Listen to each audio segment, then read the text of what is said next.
دولة بنتلان مدشاس وكسو قيب قشي شركة ودبيو هذا بيدبا كدع انتان كاهين انت كلا قوب جوغي كاهين هشي سيدان قارني نلقاتين الساقينا وايس ورساني ايقا وا ورساني دي اناني شركة سو قيب قلي نو شاقين انا قونا دي كمان عمبارينينو سببه دي ليهين ماشي شركي وحا لغا مقعابي سدح مدحويني oo ka tirsanay saddex madasha inay baxaan Puntland tagaan dawladda Puntland la soo fariistaan soo warsadaan wax dhibaatada iyo tabashada ay qabaan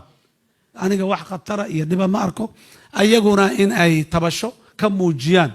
waxyaabaha qaarkood xaqay u leeyihiin waxa kale xaq u leeyihiin in la daba kaco oo la warsado maxaa dhibsatay la yiraahdo waxay dhibsadeen lagala hadlo laakiin walaba waxyaabooda kala jira oo dadkuna inay u kala saarmaan arrin waa dadka reer Puntland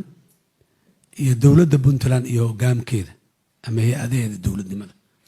dadka reer Puntland dad caan ah oo la yaqaan oo taariikh la waa waxay taariikh ku leeyihiin gobonadoonkii iyo Soomaaliya taariikh ku leeyihiin dawladda sidii taariikh ku leeyihiin burburkii hadda u dhacay nabadda iyo deganaanshiyaha iyo is-aqbalaadda iyo soo dhaweynta dadka Soomaaliyeed deegaankaasi barakaca u tagay ay taariikh dadku dad karaamadaas iyo magacaas taariikhdaas wanaagsan la waa dawladdu iyo maamulka iyo hogaanku siyaasaday ka shaqeeyaan siyaasaduhuna marar badan waa isku dhacdhacaan Puntland dawladeedu aara inay qabtaan laga yaabaa oo ku saabsan dawladnimada Soomaaliya inkastoo hadda aniga caawa aanan halkan xaqiiqa aanan ka mujaamalayn ama qurxanayn halkan aanan ka sheegi karin wax arrimo siyaasadeed qodob hebel iyo qodob hebel iyo qodob hebel ayaa dawladda Puntland iyo dawladda federaalka ay isku khilaafsan yihiin ma garanayo laana sumaanaan sheegin waxaasan idinku diidana waxaasan miidiyaana waxa la isu marsiyahay dhaqanka dawladnimada ka mid ma aha dhaqanka dawladnimada institutionada ka hadlay baarlamaanka marka ka hadlay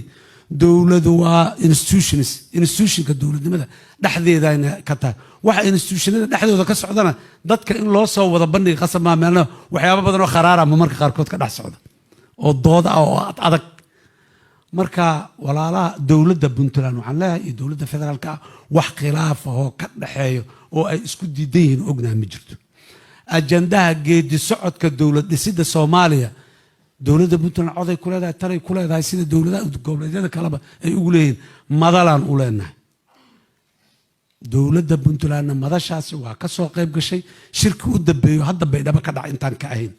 inta kala goob joogi ka ahayn heshiisyadan gaarnay nala qaateen waxbay ka saxiixeen bayaanadii waxbay ka soo saareen shirkii hadda oo aan isugu tagnay baydhabo ayaa ka maqnay dawladda iyo hogaanka Puntland ay ka maqnaayeen isagina waa is warsanay ayaga waa warsanay de inaan shirka soo qayb galin noo sheegeen annaguna de kumana cambaaraynayno sababahood ay leeyihiin meeshii shirkii waxa laga magacaabay saddex madaxweyne oo ka tirsanay saddex madasha inay baxaan Puntland tagaan dawladda Puntland la soo fariistaan soo warsadaan wax dhibaatada iyo tabashada ay qabaan kadibna sidii tabashadaas loo address garin lahaa loo xalin lahaa looga hadli lahaa in aydan la isku raaco marka aniga wax qatara iyo dhiba ma arko ayaguna in ay tabasho ka muujiyaan waxyaabaha qaarkood xaqay u leeyihiin waxa kale xaq u leeyihiin in la daba kaco oo la warsado maxaa dhibsatay la yiraahdo waxay dhibsadeen lagala hadlo laakiin midaan hadaata ka dhawaajiyo kala waay mar walba processka siyaasadeed waxa uu u baahan yahay institutionka dawladda dhexdeeda institutionkan consensus uu ku dhisan yahay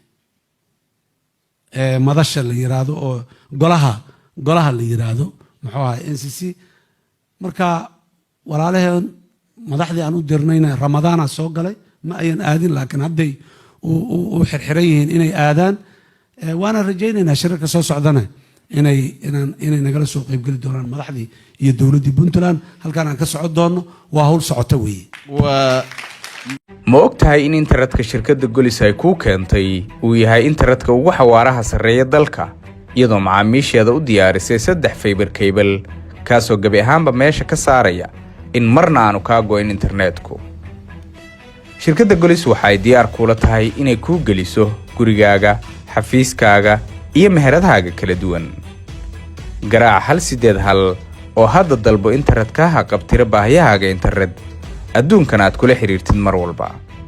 wuxuu cudur yimaadaa caafimaad la waayaa hawadana cuslaataa markuu qashinku cufan yahay cagahaaga yaallo aan cidina qaadin. waa hadal cadaan oo cudurrada dhammaantood waxa curiya qashinkee cid miyaanu helaynaa naga caawinaysa qashinka carrada tuman. caafi baa diyaaro kaa caawinayso carro wada nadiifaad ku caweynaysaay caafi hadeer u yeero. nadaafaddu waa cutub iimaanka caynka diinta caddaysay caafi orod u yeero iska yaree culaabtiyo qashinka carrada tuman. haddaba wixii faahfaahina kala xiriir lambarada shaashada kaaga muuqda.